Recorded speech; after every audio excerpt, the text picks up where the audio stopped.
here we are, Silverback's brand new SRS A2. Let's just get straight into it and open it up. That's what you'll tune in to see. First thing, most important thing that I'm sure we all read when we get a new rifle is the instruction book, and this is in the Queen's English. Please just give it a chance, just try and just go through it. It's really easy to read, it's got really great descriptions, even things how to top the bolt. I know a lot of people are saying that it's really hard. It's not the easiest if you're not used to a bullpup sniper rifle. It is different from a VSR, I understand that, I get it. It's just different, and once you get used to it, as I am, and as many other SRS users are out there, things like VSRs then start to feel weird. So just read through it. It's pretty simple, kind of easy going. You can even kind of do it in the time it takes to make a cup of tea, and then once that's done, it's done. And here it is itself. Absolutely fabulous bit of kit. I mean, you can see why Silverback are starting to be the most popular airsoft rifle year after year now. These things are bulletproof, effectively. This is the 16-inch covert in OD. The covert is £100 more, it's £500, £100 more than the Sportline. The Sportline's being released in June. I can't say when the date is just yet, but it's June. The covert comes with a fluted solid outer barrel, a muzzle brake, metal M-lock handguard, they're all M-lock but that one's metal, and a steel black magazine. They also get on the spring guide, you'll get these bearings here, and they just alleviate any spring twist. You'll also notice pistons are now bright red. I think part of the reason for that is not only does it look nice, and apparently red things go faster, but also with the new dust cover, there's a hole right here, which is a priming indicator. So when you cock the rifle, if you're not sure, you're looking away, you get distracted, you look back at your rifle, you're not too sure if it's cocked or not, look through the hole, if you can see red, then you're good to shoot. When you get the rifle, it's very, very minimal building that you're going to need to do. I mean, you're literally talking putting the bolt in, then the piston, spring guide, butt pad on, click the bottom button, that's it. Then you've also got the dust cover to do. So you know what, we're going to go through it now, just so we can all see it being done. It is in the instruction book, but yeah, let's not go there. Just that magazine now. Now I would thoroughly recommend, when you get this, give all this in here a good clean. Give the bolt, so say the cylinder, give that a damn good clean as well, and re-lube. What I use is to re-lube is the grease that comes with the rifle, and then you've also got some WD-40 PTFE or dry PTFE spray. Don't use normal WD-40 or do all sorts of things you don't want to do. So now let's imagine we've cleaned it all up. First thing, pull the trigger back, insert. Next one is piston. The other thing as well is give this good clean, give this good lube. This is going to give you the air seal that you need. I mean, these are really pliable now. So then again, trigger back, you can see trigger back there. This just lowered the sear so you can go in without catching. Straight into there. The spring you get with the rifle. Now the laws in Hong Kong are where these are made. No airsoft rifle can be aborted, sold, whatever the actual wording is, I don't exactly know, but it's along the lines of nothing over a joule on a .2. So you're going to get a real weak ass spring. But anyway, for the sake of this demonstration, that's going to go in there. On the spring guide. Now this is made from nylon reinforced plastic. Absolutely spot on for the job. It's not going to be all flimsy, it's not going to break, it's exactly kind of what we need. We don't need the big heavy steel ones. I mean, there's nothing wrong with steel ones, but kind of trust Silverback in their decision to move that the material they have. Right then, sorry, I've been chatting and not showing. Once that's in there, let's take it out and start again. So spring guide, pull the trigger back, insert the spring guide past the point of the sear, then let go of the trigger and hold the trigger forwards. Carefully let go of the spring guide. It should hold.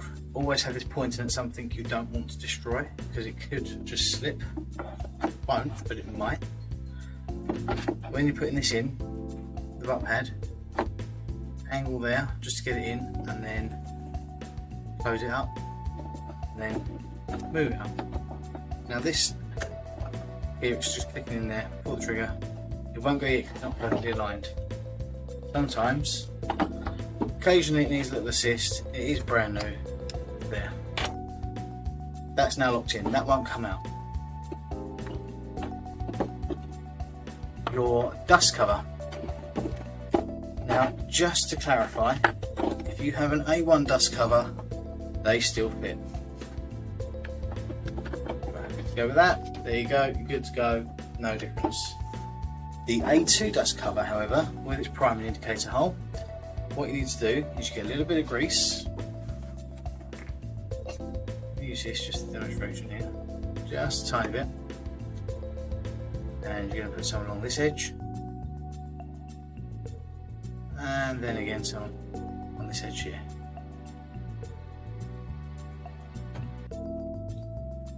And to get this in, you've got this little cutout here.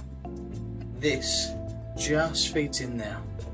Doesn't seem like it's going to go to start with, and with it being brand new, yes, it's fiddly, but just bear with it. It's tough to start. As you can see, that's damn hard. But what you do now, got your rifle, use your bolt handle.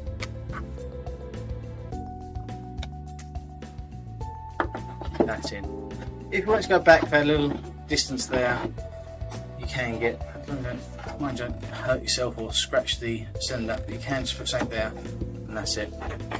That'll close it up. That is your rifle built.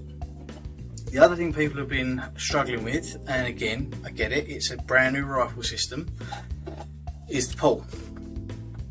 The way that I do it. Sorry, I don't want to lose this box. Or mag. Overhand. I never go, you can go over underhand if you wish. I always go overhand. Try and get this index finger as close to the body as you can. This is where you're going to be pulling from, not here. Here's going to cause the cylinder, even as tight as, you know, as good fit it is and everything else, that can lead to slight irregularity, get the word out, in the cyclings. So, up obviously, back. Now when you're doing this, use your shoulder. Try to use as much of your shoulder as you can, not rely solely on your bicep and your tricep. Don't care how many weights you push, this is going to make it a lot easier. Back in, done. So again, just there. I'm using my shoulder there and perhaps a little bit of the wrist. It's very, some people find that really unnatural. It does take a bit of getting used to. Once it's there, it's there. So this is the 16-inch. Let's just go on to another 16-inch with a few little accessories on there. Yes, we sell the stands. Very, very good for displaying at home or just keeping it out of the way. So it's not having to lean up on something or let face lay down on its side. It's just a nice place to put it, really. Let's take that away. Now we can see the rifle there. So what we've gone for here, this started out as a 16-inch covert, just as we've seen. I have replaced the outer barrel with a G-spec length, 32mm carbon suppressor. This fits lovely inside the M-LOK handguard. Both the nylon and the metal will be the same fit, it will go in both. These are also baffled, so they've got the foam inserts inside them, and it's a true carbon fibre. It's not just a carbon fibre look. They're so light and yet so strong. So what I've added onto this is an M-LOK hand stop for his rail. I've got my vortex scope there, which is it's a fantastic bit of kit. Then going back, we've got the edgy kit in here, fast top, 70-degree bucking, modified flat knob, and I've got a 420mm edgy dual bore barrel.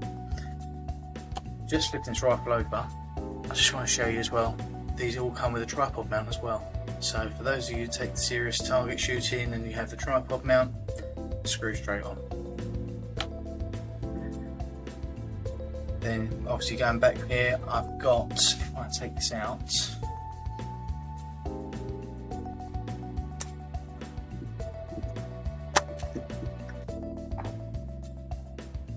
the easiest way to get this out.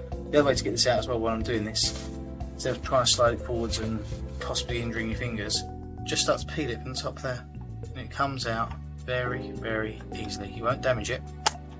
I guarantee you certainly won't lose it in game like some people have done with the A1 dust cover. So going back to this, let's just put this back in.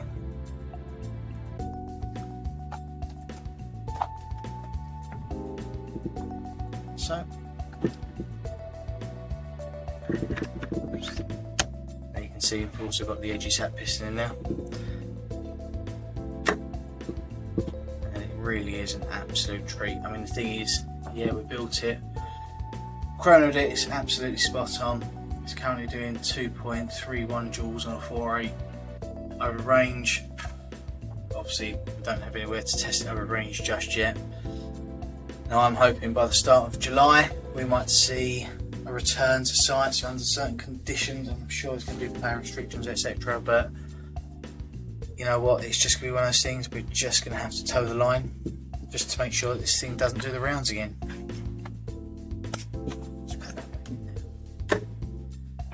And because my OCD, I'm going to have it butt up there.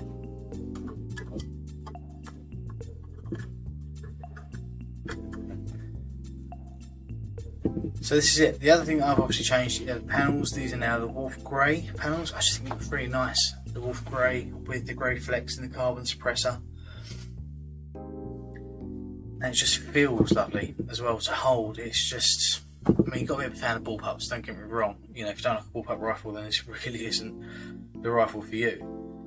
The other thing I wanted just to confirm, a couple of people asked, is do the A2 barrels fit in the SRS A1? And yes, they do. Here's an A1. Looks a bit shabby compared to the A2, but this one has been used a lot. And we have an A2 barrel in there already.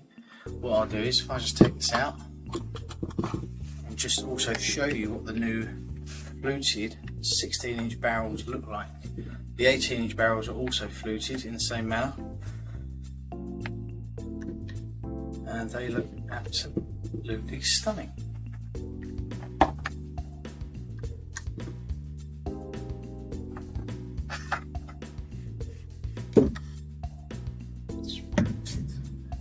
So this is the new 16-inch barrel, and yeah, if we just compare it to the old one. I know it's all just for show, but you know what? Airsoft's mainly for show. Doesn't that look something else? Do like that.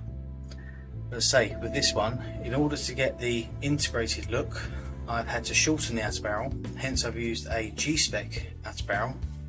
Stops here, allows the suppressor to screw in, and say the 30 is a definite fit, the 32 is a tighter fit, but it still goes in, and you can still have the attachments on each. Be a bit careful not to nick it when you're doing up the M-lock screws. But yeah, love to show you a video of it in use, but we can't get out at the minute.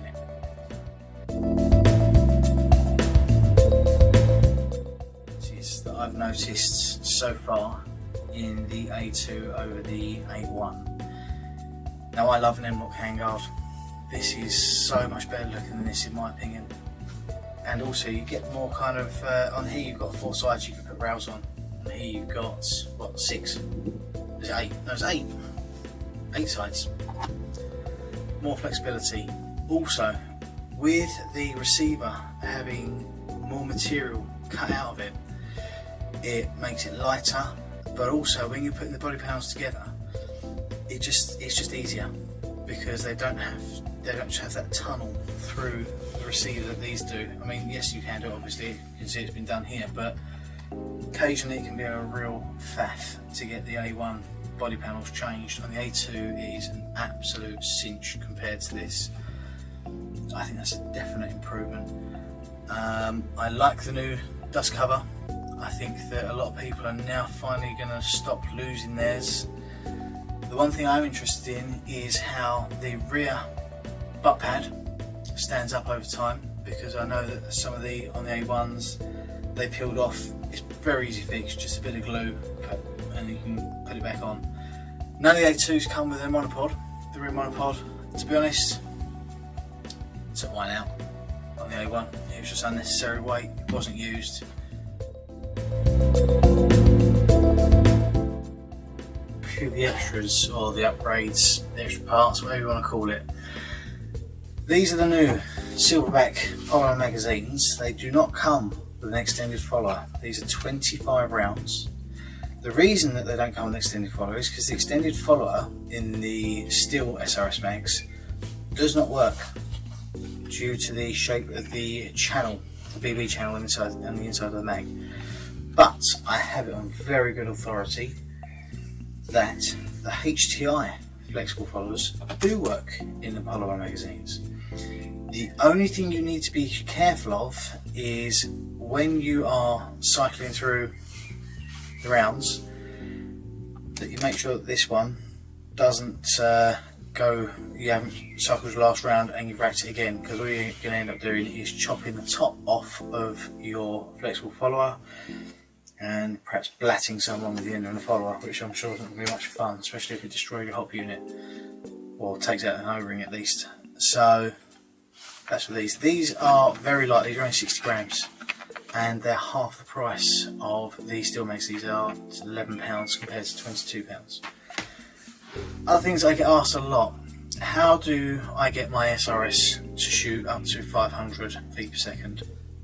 Now you've got two real kind of easy ways around this. You've got the 95 Nm spring. This will take you to about 460, 465 FPS on its own.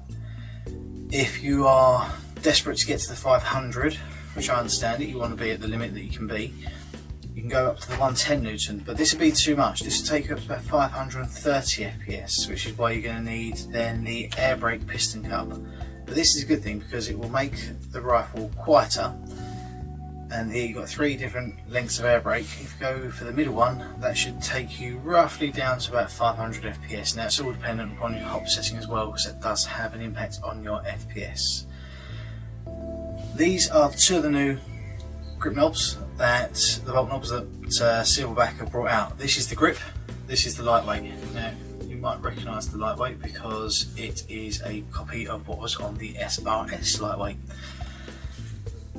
And then here's the grip.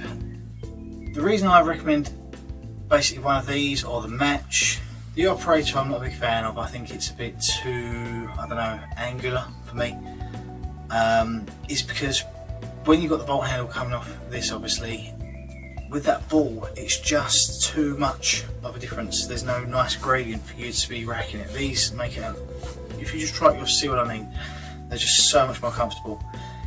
The other thing I always recommend as well, I mean, I personally, it's completely up to you, you've got the standard hop unit that comes with the gun. I prefer the fast hop just for the ease of adjustment and the fact that you can start using some of the different nubs. So my setups is going to be Silverback fast hop with the 70-degree bucking for most of the year. I mean, occasionally I'll try an 80, but I tend to always come back to the 70, and the modify flat nub. This combination is just, well, you see by the videos that I've shot, it's phenomenal. These give 100% air seal. The only thing with these is a word of warning that if you install it, if you try to take this bucking out, 9 times out of 10 it's going to rip because it has got that air seal. It's 100%. When you try and take the fast stop off of the barrel, it sometimes drags the bucking along over the hop window and just slices into it, which kind of renders it a bit useless. Just a bit of food for thought.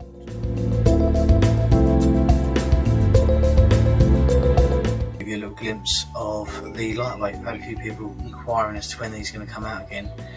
This is the A1 lightweight. They only made 100. I was very lucky enough, very privileged, for Silverback to issue me with number 10, which, as you can see, has quite frankly never left this case for a game, especially. A couple of times I've been tempted, but you'll see, like the lightweight bolt knob we were just talking about, well, that's it in blue. Comes with an aluminium mag, all your spares are in there. Yeah, blue lightweight trigger. I mean, this thing, it just, carbon suppressor, which we were talking about, but it's so light. I mean, I know people that have had these and they've skirmished them, and I've actually been lucky enough to have a go at one in a skirmish, and it really is just a game changer. It's so light, so pointy, and yet so effective.